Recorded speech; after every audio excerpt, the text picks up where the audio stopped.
Assalamualaikum warahmatullahi wabarakatuh. Nama saya Rahma Manda Rukmantara dengan NIM 211113026. Di sini saya akan menjelaskan materi mata kuliah pengantar ekonomi dan keuangan Islam untuk memenuhi tugas ujian tengah semester mata kuliah pengantar ekonomi dan keuangan Islam. Pembahasan pertama yang akan dibahas adalah ekonomi secara umum. Pengertian ekonomi. Ekonomi terdiri dari kata eko dan logos. Eko yang berarti rumah tangga dan logos yang berarti peraturan. Ekonomi adalah ilmu yang mempelajari tentang perilaku serta tindakan manusia dalam memenuhi kebutuhan hidupnya.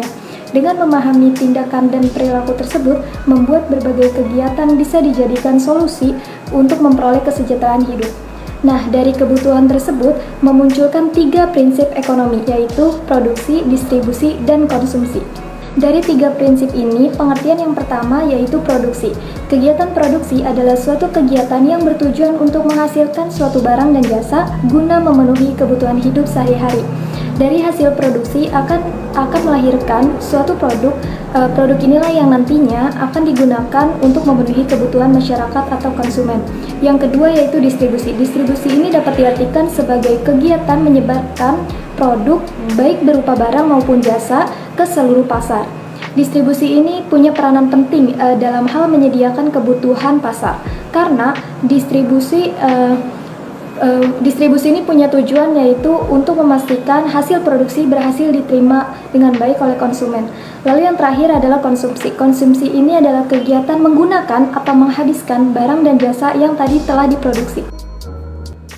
Sejarah perekonomian Islam. Ekonomi Islam merupakan bidang ilmu pengetahuan modern yang baru muncul pada tahun 1970-an. Meskipun konsep ekonomi Islam pada sejak zaman Nabi Muhammad, Al-Quran dan Hadis merupakan pilar dasar atau landasan ekonomi Islam. Sistem ekonomi pada masa Rasulullah ini didasarkan pada arahan yang ditemukan dalam Al-Quran. Ilustrasi terbaik tentang bagaimana Islam dipraktikkan, termasuk pada bidang ekonomi, dapat ditemukan dalam kehidupan Nabi Muhammad dan komunitas Muslim semasa hidupnya. Umat Islam tidak sempat mengembangkan ekonomi selama periode Mekah, karena mereka selalu terlibat pertempuran untuk melindungi orang-orang dari Quraisy. Hanya selama era Madinah, Nabi mengambil alih dirinya untuk mengubah lingkungan Madinah menjadi masyarakat yang berkembang. Meskipun perekonomian masa beliau relatif masih sederhana, tetapi beliau telah menunjukkan prinsip-prinsip yang mendasar bagi pengelolaan ekonomi, sehingga Rasulullah SAW kemudian mengubah sistem ekonomi negara menjadi dengan ketentuan ekonomi, prinsip-prinsip kebijakan yang telah dijelaskan oleh Al-Quran. Pemikiran ekonomi Islam di Indonesia. Gagasan tentang ekonomi Islam di Indonesia berawal sejak abad ke-20 ketika Haji Samanhudi mendirikan Syarikat Dagang Islam. Pendirian SDI ini mewakili keinginan rakyat untuk menerapkan prinsip-prinsip ekonomi Islam sekaligus melawan kebijakan ekonomi yang dibawa oleh kolonialisme Belanda dan persaingan perdagangan Cina. Struktur ekonomi yang diciptakan oleh kolonialisme Belanda saat itu adalah struktur ekonomi kapitalisme atau mendapatkan keuntungan yang sebesar-besarnya dengan modal yang sedikit, yang secara tidak langsung banyak hal yang bertentangan dengan prinsip-prinsip Islam. Dengan masuknya Islam ke Nusantara, teori ekonomi Islam di Indonesia muncul dengan sendirinya, khususnya melalui jalur perdagangan Arab, Persia, dan India.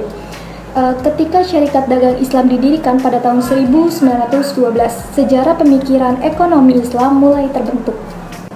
Abu Yusuf merupakan salah satu dari beberapa tokoh pemikir ekonomi yang masyhur, yaitu di tahun 731 sampai 798. Beberapa abad kemudian, kontribusi Abu Yusuf terhadap ilmu pajak masih dianggap penting.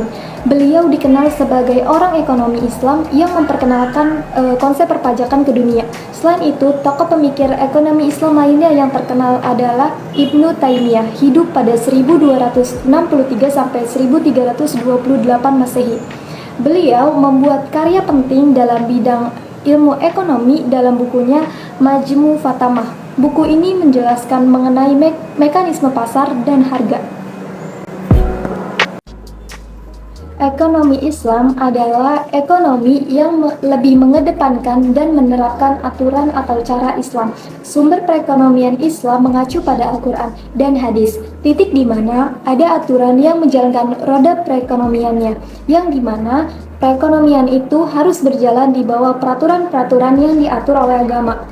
Yang menjadi dasar dari ekonomi Islam ini adalah Al-Quran. Sedangkan ekonomi konvensional adalah perekonomian yang memiliki teori ekonomi yang kaitannya dengan kebebasan, yang bergerak menuju pasar bebas, dan sistem ekonomi berpaham pada perdagangan bebas yang bertujuan untuk menghilangkan kebijakan-kebijakan proteksionisme.